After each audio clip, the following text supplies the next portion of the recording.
നമസ്കാരം, കൊട്ടാരക്കര മീഡിയയിലേക്ക് സ്വാഗതം. ഇന്ത്യ പാകിസ്ഥാൻ സംഘർഷം നടക്കുന്നതിനിടെ പാകിസ്ഥാനെ പിന്തുണച്ചതിന് പിന്നാലെ തുർക്കിക്കും അസർബൈജാനും പണി കിട്ടി. തുർക്കിയിലേക്കും അസർബൈജാനിലേക്കുമുള്ള യാത്രകൾ വൻതോതിൽ റദ്ദാക്കിയിരിക്കുകയാണ് ഇന്ത്യയിൽ നിന്നുള്ള വിനോദസഞ്ചാരികൾ. ഇന്ത്യ പാകിസ്ഥാൻ സംഘർഷത്തിന്റെ പശ്ചാത്തലത്തിൽ പാകിസ്ഥാന് പിന്തുണ പ്രഖ്യാപിച്ച തുർക്കിയിലേക്കും അസർബൈജാനിലേക്കുമുള്ള എല്ലാ ഫ്ലൈറ്റ്, ഹോട്ടൽ ബുക്കിംഗുകളും നിർത്തിവെച്ചതായി ഓൺലൈൻ യാത്രാ പ്ലാറ്റ്ഫോമായ ഈസ്മൈ ട്രിപ്പ് പ്രഖ്യാപിച്ചിരുന്നു. പിന്നാലെ കമ്പനിയുടെ സഹസ്ഥാപകനായ പ്രശാന്ത് പിറ്റിയാണ് ഇരു രാജ്യങ്ങളിലേക്കുമുള്ള യാത്രകൾ ഇന്ത്യക്കാർ വൻതോതിൽ റദ്ദാക്കുന്നതായി ദേശീയ മാധ്യമങ്ങളോട് വെളിപ്പെടുത്തിയത്. തുർക്കിയിലേക്ക് യാത്ര ബുക്ക് ചെയ്തവരിൽ ഏകദേശം 22% പേരും അസർബൈജാനിലേക്കുള്ളവരിൽ 30% പേരും യാത്ര റദ്ദാക്കിയിരുന്നു. കഴിഞ്ഞ വർഷം 3.8 ലക്ഷം ഇന്ത്യക്കാരാണ് ഈ രണ്ട് രാജ്യങ്ങളിലേക്ക് യാത്ര ചെയ്തത്.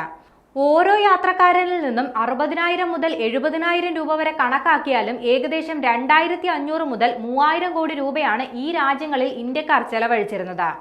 എവിടെയാണ് പണം ചിലവഴിക്കുന്നത് എന്നതിനെ കുറിച്ച് ഇന്ത്യക്കാർ അറിഞ്ഞിരിക്കണം.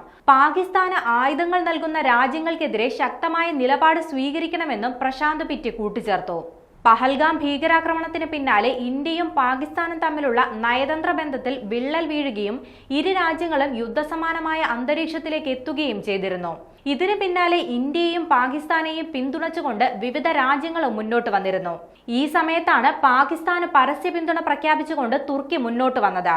തീവ്രവാദത്തെ പ്രോത്സാഹിപ്പിക്കുന്ന പാകിസ്ഥാനെ പിന്താങ്ങുന്നതിലൂടെ തുർക്കിയും തീവ്രവാദത്തെ പ്രോത്സാഹിപ്പിക്കുന്നു എന്ന തരത്തിൽ വിവാദങ്ങളും ഉയർന്നിരുന്നു.